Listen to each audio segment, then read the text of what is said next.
Bueno, como veníamos prometiendo, abrimos este bloque desde un lugar diferente ya a lo que es nuestro habitual estudio. Nos dirigimos al Instituto Privado Dalmacio Vélez Arfiel. Este es el lugar indicado para recibir a Marcelo Rocha, que lo tenemos aquí ya junto a nosotros. Así que paso a agradecerte, Marcelo, pero muy bienvenido. Bueno, psicólogo, psicoanalista, terapeuta, encontrándonos aquí con mucha gente. ¿Qué tal? ¿Cómo estás? Bienvenido, Justiniano Pose.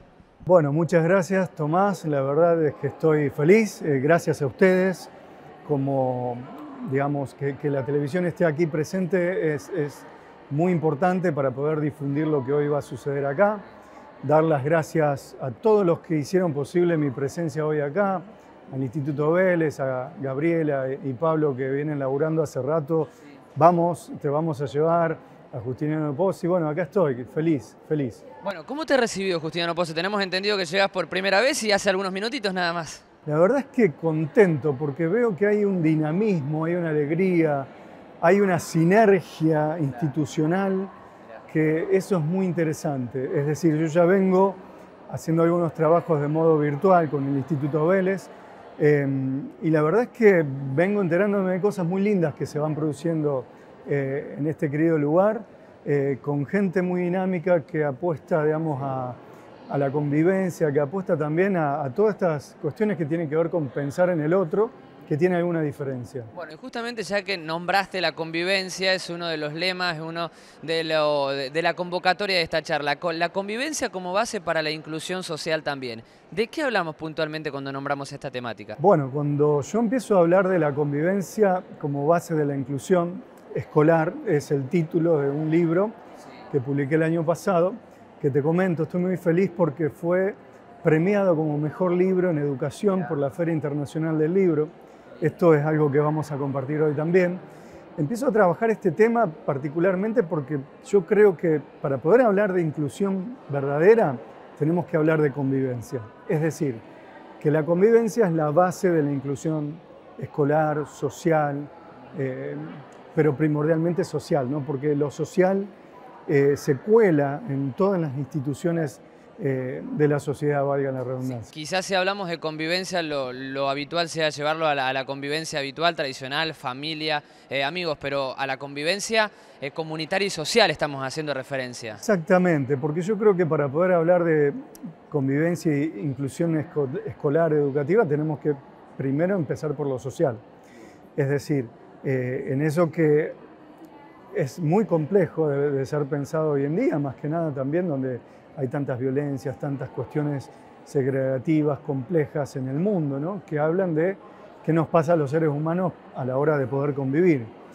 Y más que nada cuando pensamos en el ámbito educativo y estamos en un paradigma que se llama de educación inclusiva, esto es mucho más complejo aún de ser pensado, es decir, que pasa en la convivencia escolar con los niños que deben convivir con sus diferencias, con tantas situaciones que acontecen ahí y en un contexto donde hoy más que nada las políticas públicas, sociales dicen, bueno, todos los niños tienen que ir a un mismo lugar, a una misma escuela, es decir, poder pensar en la escuela común y todas las dificultades que se empiezan a tejer cuando ingresan niños con problemáticas muy graves, ¿no? Hoy nosotros más que nada estamos tratando de poner el foco en la dificultad del otro para dar lugar al niño con alguna condición, una condición de discapacidad, una condición subjetiva X, es decir, todos estos niños que hoy vienen siendo muy mal diagnosticados, a veces como TEA, creo que el TEA ya es conocido por todo el mundo, ¿no? Como si realmente existieran tanta cantidad de niños con TEA y no es así. De eso vamos a hablar hoy también. Entonces, no solo la complejidad que tiene el niño, la condición, es decir, sino también lo que pasa con los demás a la hora de poder convivir. Entonces, ahí aparecen muchas cuestiones. No es lo mismo para un niño que tiene una discapacidad, que tiene una condición de discapacidad, que para un niño que tiene una problemática subjetiva grave. Estos niños mal llamados hiperactivos, o negadores, o opositores, o TEA, insisto, porque recibo en mi consultorio cantidad de niños que tienen un diagnóstico de TEA y de repente en el primer encuentro vienen y te dicen, Marcelo, ¿querés jugar? Un niño que juega no es un niño que tiene TEA. pero nos encontramos con muchos malos diagnósticos.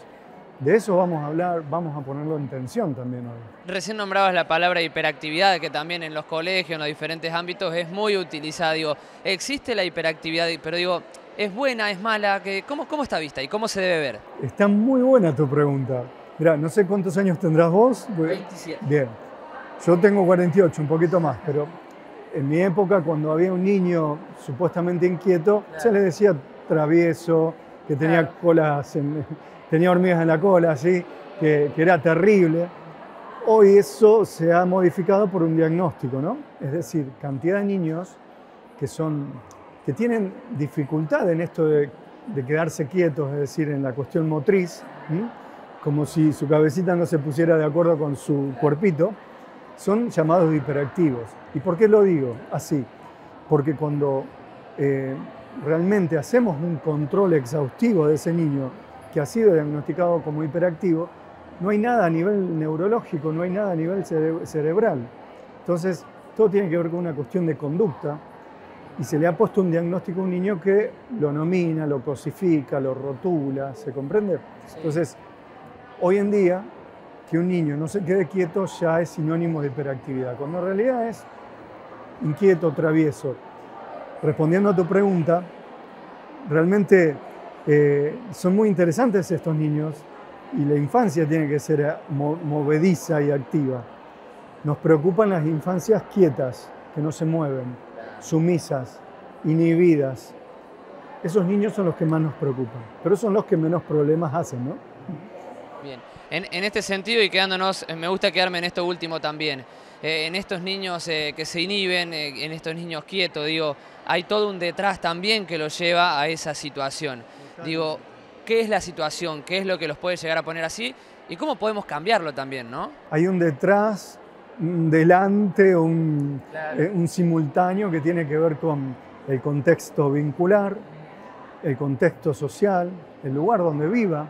No es lo mismo pensar un niño acá en Justiniano Pozzo que en Rosario. Yo vengo de Rosario, pero nací en Firmat, que en un pueblito pequeño. Cambian muchas cosas, representaciones, juegos, modos de estar en la vida, los vínculos.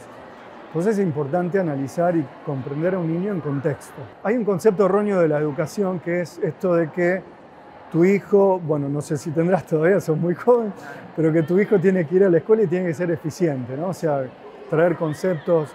Está muy bien, o sea, vamos a aprender a la escuela, pero en realidad la escuela está hecha también como modo de mostrarle a los niños el mundo, de qué se trata, cuidarlo, ¿sí? De algún modo comprenderlo, y vamos a la escuela para eso. Entonces, en ese lugar nos encontramos para convivir, y allí se dan las relaciones de amistad, se dan tantas cosas que son fundamentales, ¿no? Qué importante debe ser justamente esto, la amistad, crear un grupo para estas personas, para poder involucrarse, ¿no?, en la sociedad. Sí, sí, es fundamental.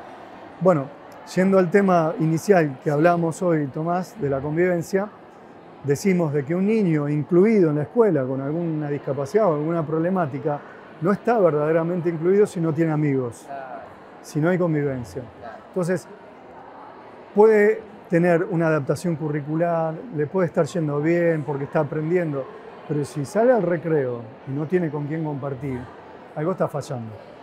En este sentido quiero retroceder a octubre, mes de la inclusión, ya te ha tenido aquí en estos diferentes octubres de difusión también aquí en nuestra localidad. Y hay una frase que siempre llegamos a octubre y se repite en todos los octubres de hace mucho tiempo, que es, estamos buscando la inclusión pero todavía falta mucho, digo. ¿Qué nos falta? ¿Qué podemos seguir incorporando? Qué buena pregunta. Lo que nos falta es seguir reflexionando nosotros mismos, por un lado. Todos debemos tener algún vecino con alguna discapacidad, con alguna problemática, acercarnos al otro, ¿sí? Porque ese otro a veces no se acerca por su dificultad intelectual, mental, etc. Eso nos falta mucho, cambiar la actitud. Y por el otro, que los gobiernos comprendan que realmente el apoyo primordial tiene que estar dado en las escuelas, en estas instituciones que sostienen a los sujetos con algunas dificultades, mucho respaldo, mucho apoyo. Yo creo que hoy en día un docente solo no puede estar frente a una clase, un docente en la escuela común, necesita de pares pedagógicos, pero para eso necesita ganar bien, necesita tener, digamos, todos los apoyos que, bueno, faltan y en demasía, ¿no? A nivel, diría yo, nacional. Bueno, en este sentido comenzaste recién acerca del acercamiento hacia las personas con otras capacidades y te hace pensar digo, que se entiende y que no se entienda mal. Muchas veces las personas nos acercamos, se acercan con lástima, hablamos con lástima o a una persona mayor con una discapacidad, es como si fuera un niño. Digo, ¿está bien cómo debemos acercarnos, cómo debemos tratar? Como cualquiera, nos acercamos con lástima o aniñadamente cuando presuponemos en el otro la condición en menos. Pero yo me acerco a vos si tuvieras alguna discapacidad porque me interesa saber de tu vida. Quién sos, cómo te llamás, dónde vivís. Es decir, no me interesa tu envase, lo real, sino quién sos, tu ser. Para acercarnos a alguien con alguna diferencia, simplemente es interesarnos por su ser. Mañana vamos a estar compartiendo un desayuno empresarial. Digo, ¿qué tan importante es la inclusión laboral? Bueno, en principio me parece genial que hayan generado la posibilidad de hacer un espacio de un desayuno con personas que tienen de repente alguna empresa, que tienen de algún modo una herramienta para darle una mano a un otro en ese aspecto, ¿no? ¿Por qué? Porque vamos a trabajar uno de los aspectos cruciales que es el proyecto de vida. Un proyecto de vida puede estar centrado en el trabajo, en un deporte, en un hacer. Y más allá de que yo pueda tener una empresa para emplear a alguien, de repente puedo tener un vínculo con alguna institución y generar un proyecto ahí deportivo o un proyecto artístico para que alguien pueda hacer algo de su vida. Esto me parece fundamental porque tiene que ver con ese punto crucial del qué será de ellos cuando no estén sus familias. Es decir, cómo sostenerse, cómo solventarse, qué va a ser del proyecto de su vida, ¿no? Mi idea va a ser, más que nada, mostrarles cómo es el mundo psíquico y vincular de las personas con discapacidad a quienes tienen la posibilidad de abrir una puerta, ¿no? Porque si vos terminaste un espacio institucional y de repente no podés laburar o no podés vivir, claramente te va a estar faltando algo, ¿no? Bueno, y también me imagino que en cada una de estas reuniones está el lema de derribar mitos. Digo, ¿existen los mitos en cuanto a estas personas en su ámbito laboral? ¿Cuáles son? Contanos un poquito de eso. Sí, mitos hay muchos, prejuicios, bueno, lo empleo y qué va a pasar, voy a tener un problema por esto, porque la realidad es que lo que sabemos a ciencia cierta es que las personas con discapacidad pueden llegar a ser mucho más efectivas que cualquier otra persona, porque el deseo es lo que generalmente pondera en relación a un trabajo. Entonces, tienen muchos deseos de hacer. Claramente lo que vamos a necesitar es generar un sistema de acompañamiento para que ellos puedan trabajar las habilidades sociales. Y allí, mañana vamos a trabajar también mucho de cómo hacerlo, para que sea significativo. Bueno, Marcelo, muchísimas gracias. Ya comenzamos a mirar, hay mucha gente aquí en el salón esperándote, se llenó mientras charlábamos, así que qué lindo que haya este interés también, ¿no? Sí, es muy lindo, ya empezamos la charla nosotros, ahora la vamos a extender y vamos a estar pensando también con toda esta gente que vino de diferentes lugares, cuestiones que nos tocan a todos, sobre las infancias y adolescencias y juventudes. Bueno, Marcelo, muchísimas gracias. Buena estadía en Justiniano Pozzi también. Gracias, ya la estoy pasando como en mi casa. Perfecto. Gracias. Muchas gracias. Marcelo Rocha también haciendo inicio a lo que es esta nueva conferencia aquí en Justiniano Pozzi, con mucha gente que ya de a poquito se va llegando para comenzar con esta charla que tendrá una continuidad con un desayuno también empresarial. De esta manera cerramos desde aquí y seguimos desde los estudios con Pau y con el Infocop.